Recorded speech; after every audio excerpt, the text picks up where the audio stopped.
Hello friends, welcome to anthropology की पाठशाला। आज के इस वीडियो में हम लोग समझेंगे किनशिप सिस्टम।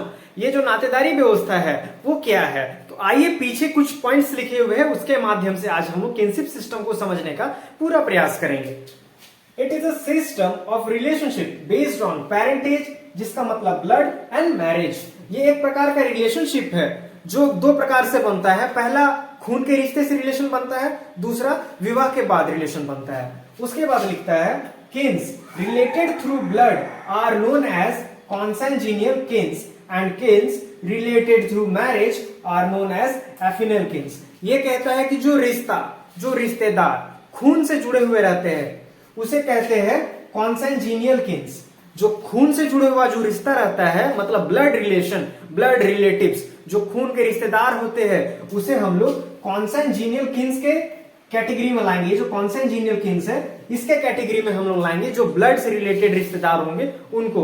लेकिन इसमें कहता है kins related through marriage are known as affinal kins. लेकिन जो रिश्तेदार विवाह के बाद आपके बने वो रिश्ता को हम लोग एफिनल किन के गिनती में लाएंगे। मतलब इसमें यही समझना आपको है कि जो कॉन्सेंजीनियल किन्स है और एफिनल किन्स है, कॉन्सेंजीनियल किन्स आपका खून का रिश्तेदार हुए और ये जो एफिनल किन्स हुए वो आपका विवाह के बाद जो रिश्तेदार आपके बने उसे हम लोग एफिनल किन्स की गिनती में लाएंगे। तो आप यहां से इसका एक डेफिनेशन, किनशिप सिस्टम का डेफिनेशन क्या हुआ, इसमें होता है it is a system of relationship based on parentage, blood and marriage.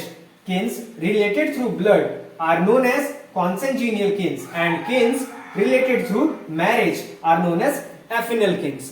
अब उसमें हम लोग इसका डेफिनेशन तो देख लिए, लेकिन ये जो मर्डॉक थे ये इसको कैटेगराइज किए थे तीन पार्ट में। ये मर्डॉक जो थे इसको किनशिप सिस्टम को और जो हमारे किन्स है, स्पेशली किन्स को, हमारे रिश्तेदार को, ये तीन कैटेगरी में बांटे थे। पहला प्राइमरी किन्स जो 8 प्रकार के होते हैं, दूसरा सेकेंडरी किन्स जो 33 प्रकार के होते हैं, और चौथा है टर्शियरी किन्स जो 151 प्रकार के होते हैं। तो अब इसमें प्राइमरी किन्स को समझते हैं, फिर सेकेंडरी किन्स और टर्शियरी किन्स।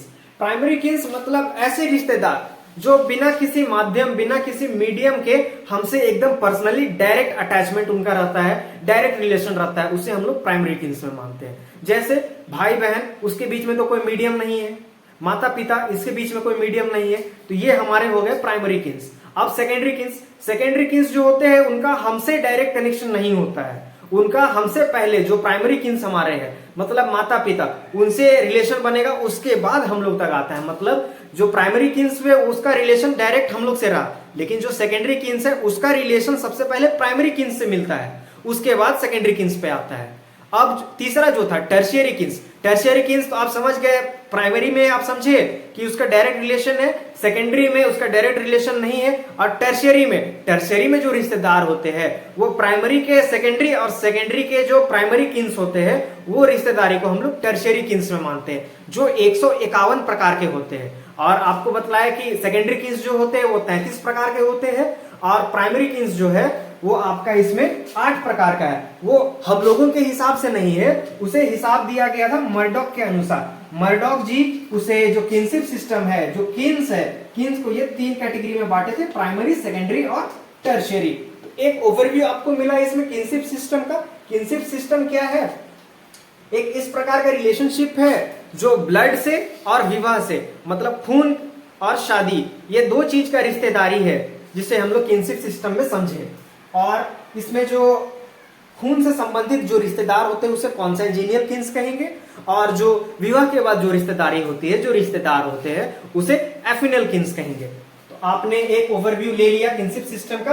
अब हम लोग आगे बढ़ते हैं और किनशिप सिस्टम का और भी कुछ भाग है जिसे हम लोग स्टडी करेंगे, हम लोग देखेंगे।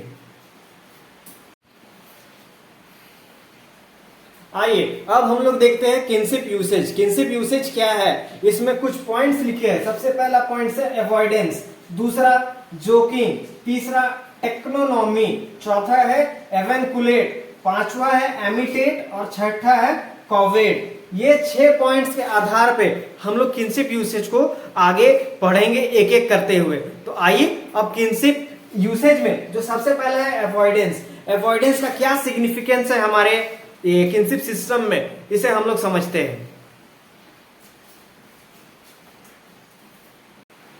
आइए अब देखते हैं सिग्निफिकेंस ऑफ अवॉइडेंस किन। ये अवॉइडेंस किन का सिग्निफिकेंस क्या है हमारे समाज में, हमारे रिश्तेदारी में, उसे हम लोग समझते हैं। कुछ चुनिंदे पॉइंट्स लिखे हुए हैं, उससे हम लोग समझते हैं इसे। सबसे पहला point, to pay respect to elders in family. परिवार में जितने भी बड़े सदस्य हैं, जो आपसे बड़े हैं, उनको इज्जत देने के लिए, उन्हें रिस्पेक्ट देने के लिए ये जो अवॉइडेंस किन का जो बिहेवियर है, इसे फॉलो किया जाता है। दूसरा है टू इंट्रोड्यूस सोशल ट्रेडिशन। हमारे समाज के जितने भी सामाजिक परंपरा नियम जो रहते हैं, उसे आगे इंट्रोड्यूस करने के लिए हम लोग ये जो अवॉइडेंस किन का बिहेवियर है, सिग्निफिकेंस है, इसे फॉलो करते हैं। To maintain incest taboo. हमारे समाज के जितने भी इंसिस्ट टैबू है, उसे बरकरार रखने के लिए, उसे मेंटेन रखने के लिए।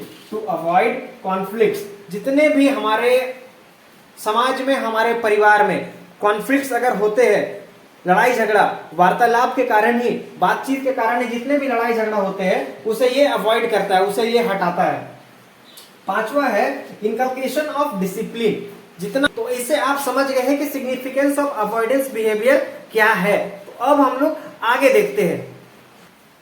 आइए अब हम लोग देखते हैं significance of joking usage. Joking usage का क्या क्या सिग्निफिकेंस है। सबसे पहला पॉइंट है क्रिएशन ऑफ प्लेजेंट एनवायरनमेंट। हमारे समाज में, हमारे सोसाइटी में ये प्लेजेंट एनवायरनमेंट का क्रिएशन करता है, उसका निर्माण करता है। दूसरा पॉइंट है to make social relation permanent. ये कहता है सामाजिक स्तर पे जो हमारा रिलेशनशिप होता है, उसे ये परमानेंट करता है।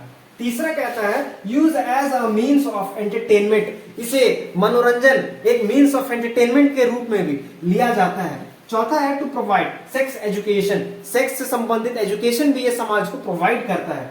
पांचवा है to act as means of communication. इसे मीन्स ऑफ कम्युनिकेशन के माध्यम से भी हम लोग समझ सकते हैं, उसे मान सकते हैं। छठा है सोशलाइजेशन ऑफ ब्राइड एंड ब्राइडग्रूम्स। जो हमारे दूल्हे दुल्हन होते हैं, उसे ये समाज के सामने सोशलाइज करता है, उसे समाज के सामने पेश करता है। आइए अब हम लोग समझते हैं टेक्नोनॉमी। टेक्नोनॉमी क्या है। देखिए इसमें लिखा है it allows to avoidance kin to behave through a third kin और अ सिंबल। ये कहता है कि जो सबसे पहले हम आपको बताए थे primary Keynes, secondary Keynes, tertiary Keynes, 3 प्रकार के किन्स होते हैं हमारे। फिर उसमें बताए थे अवॉइडेंस किन, मतलब आप अपने से जो बड़े हैं उससे आप डायरेक्टली बात नहीं कर सकते, बीच में कोई माध्यम रखना पड़ेगा। माध्यम इन द सेंस कि आप कोई छोटे बच्चों का आप यूज कर सकते हैं, या फिर आपके जो देवर देवरानी है उनका यूज कर सकते हैं। और इसमें अब कर रहा है कि जो फादर इन लॉ और जो मदर इन लॉ, मतलब आपके जो सास ससुर है, उनको आप कोई सिंबल से एड्रेस करिएगा। पर्सनली आप उनसे ससुर जी सुनिए ऐसे आप नहीं कहिएगा। इसमें लिखा हुआ है कि जो आपके फादर इन लॉ मतलब ससुर जी है, उनको आप बाबू साहेब कहिए, और जो आपका मदर इन लॉ है उसे आप सरकार जी का सिंबल, एक नाम दीजिएगा जिनसे आप उन्हें पुकारिएगा। और ये कहता है कि it allows to avoidance kin to behave through a third kin. आपको तीसरे रिश्तेदार का यूज करिएगा और उसके माध्यम से आप अपने जो अवॉइडेंस किन है उससे आप बात कर सकते हैं, कम्युनिकेशन कर सकते हैं। और इसका जो मेन सिग्निफिकेंस है, ये क्या सिग्निफिकेंस इसका, कम्युनिकेशन बिटवीन अवॉइडेंस किन। ये 2 अवॉइडेंस किन के बीच में कम्युनिकेशन कराता है, और किसके मदद से, ये थर्ड किन के मदद से। उसके बाद कहता है respectful words for Elder and younger. अच्छे खासे रिस्पेक्टफुल वर्ड्स, जो आपसे छोटे हैं, जो आपसे बड़े हैं, उनके लिए respectful word in the sense जैसे कि आपसे ये बड़े हैं फादर इन लॉ, उसे ये बाबू साहेब का दर्जा दिए, ये भी एक रिस्पेक्ट है। मदर इन लॉ को सरकार जी का दर्जा दिए। तो ठीक इसी प्रकार जो एल्डर्स है, जो यंगर्स है, उसे रिस्पेक्टफुल वर्ड के मतलब रिस्पेक्टफुल वर्ड के माध्यम से उन्हें पुकारा जाता है। और तीसरा है avoid magical performance through real name.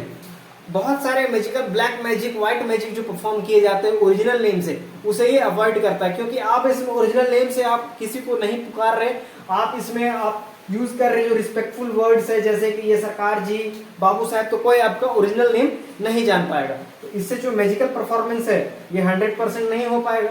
तो इस टेक्नोनॉमी का मतलब ही यही हुआ कि 2 अवॉइडेंस किन के बीच में जो तीसरा किन जो आके बात करने का जो माध्यम बनता है अवॉइडेंस किन के बीच में, उसे टेक्नोनॉमी कहते हैं और टेक्नोनॉमी का ये सिग्निफिकेंस है। आइए अब हम लोग देखते हैं इसमें ये तीन नाम जो लिखा है, एवेंकुलेट, एमिटेट और कोविड, ये तीनों को एक एक करके समझते हैं। ये एवेंकुलेट में कहता है जो हमारे मामा होते हैं, मामा का बहुत ही बड़ा रोल रहता है अपना जो भगना है और जो भगनी है उसके लाइफ में।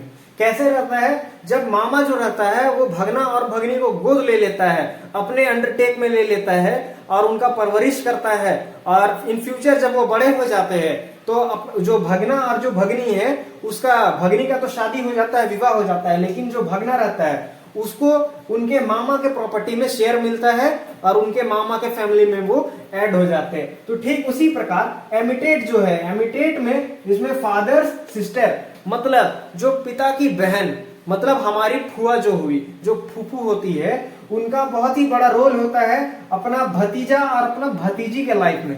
ठीक इसी प्रकार का रोल हमने इसमें देखा एवेंकुलेट में। एवेंकुलेट में जैसे मामा का रोल था भगना और भगनी पे, उनका प्रॉपर्टी पूरा शेयर मिल गया, उनका परवरिश किए, उनका लालन पालन किए। ठीक उसी प्रकार एमिटेट में भी जो फुआ होती है, फुआ अपना भाई का जो बेटा और बेटी रहती है, मतलब उनका जो भतीजा और भतीजी हुई, उनका ये लालन पालन करती है, केयरटेक करती है अपने जो हस्बैंड रहते हैं उनके कंसेंट से।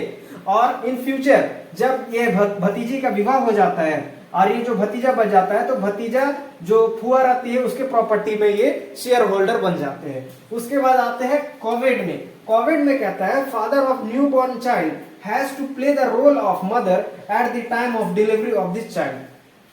इसमें कहता है जब किसी बच्चे का जन्म होता है तो उस दौरान जितने भी प्रोसेस से, जितने भी प्रोसीजर से माता को गुजरना पड़ता है, सारे प्रोसीजर उनके जो बच्चा के जो पिता है उनको भी फॉलो करना पड़ता है, उनको भी सेम प्रोसीजर से गुजरना पड़ता है।